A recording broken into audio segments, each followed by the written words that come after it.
edition of the Investigative Journal on the Genesis Communication Radio Network. And we're talking to Zvali, who has been a member of the family, the order, for many, many years. She left 10 years ago. We were talking about her induction ceremony at the Vatican, how all roads lead to the Vatican when we're talking about the Illuminati. And before I get into the way they're organized, Vali's going to tell you this organization that's incredible, just like a corporation, coming down worldwide to America also. I just wanted to mention, just to give you a short timeline, to give you an idea, and Vali, you might find this interesting too. After Pope John Paul I was killed, and I say killed, officially it was a heart attack, it should be known that he was only the Pope for 39 days, and during those 39 days he was trying to do one thing, and that was to reorganize and to clean up the Vatican Bank, to expose a number of the Freemason Masonic priests and other members of the church that had ties to the Freemasons and the Mafia. He had given a list to Cardinal Jean Villot, which might have been a mistake because there's some shady dealings about this cardinal. But anyway, he gave a list to Cardinal Villot regarding the number of people he wanted out. And this was going deep into the Vatican scandals, into their corruption, into probably the first layers of this Illuminati and many of these other things that are going on. Well, a day after he presented his list, he was found dead in his chambers. John Paul then took over, never did anything, protected everyone. The Vatican bank never was cleaned up, and that's not fiction, though that's history. Zvali, it does go back to the Vatican. Tell us about this organization that you learned about. You were a mid-level worker in this program, or a mind programmer for years. Tell us about this organization that you learned about. Well, I learned about it just by being there and seeing people and talking to people. But basically, like you said, it is very much organized like a large international corporation. In that sense, the headquarters would be Rome, the Vatican, because that's considered the spiritual center of the world for the Illuminati. From there, the power bases go to Europe. There's 12 men. They're called the 12 Lords or the 12 Fathers, and they each represent a country in Europe. And of those 12, the three ruling, it's a triumvirate, is the UK, France, and Germany, because those are the oldest houses. In the Illuminati, it's called the House, the German House, the French House, UK House.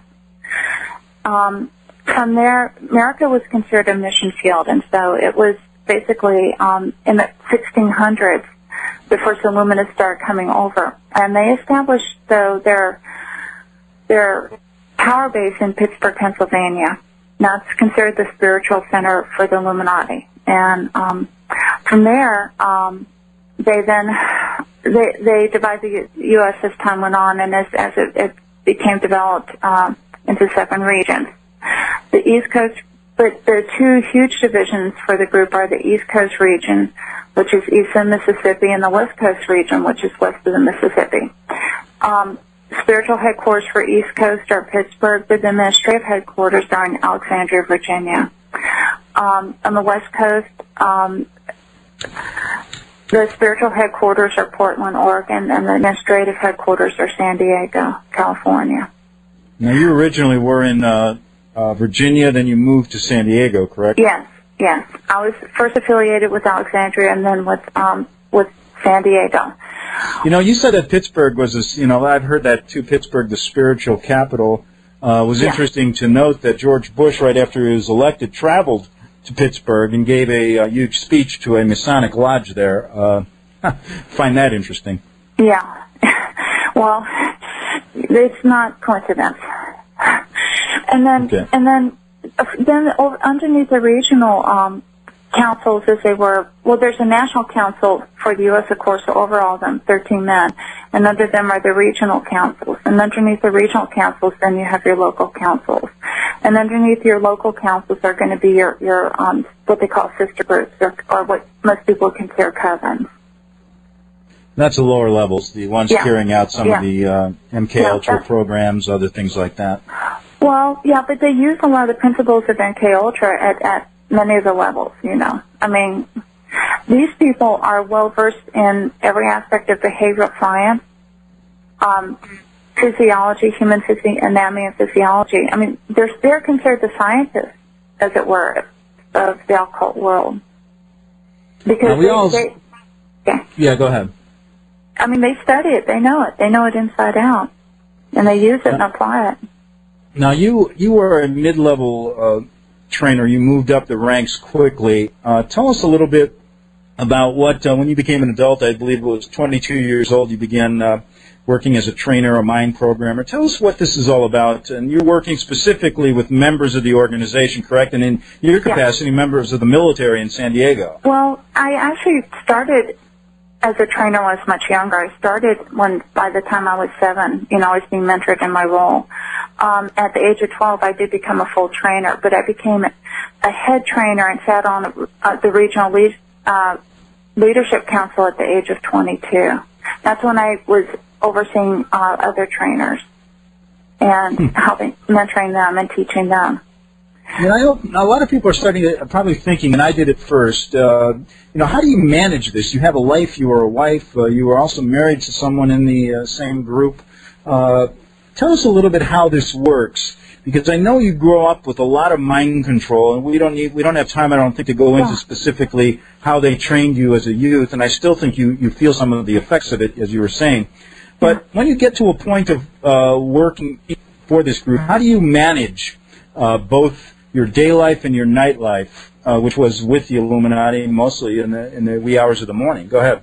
I think the best analogy I can raise for that is you may be a little bit different when you're at work than when you're at home relaxing.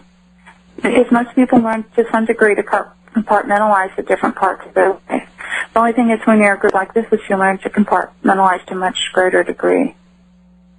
So that it's almost like you can do things, not just in the night, but I mean, sometimes, I spend a month sometimes in Europe or over in Germany, so it was daytime too, but you learn that in that situation you act a certain way, but then when you're not in that situation, you act a different way.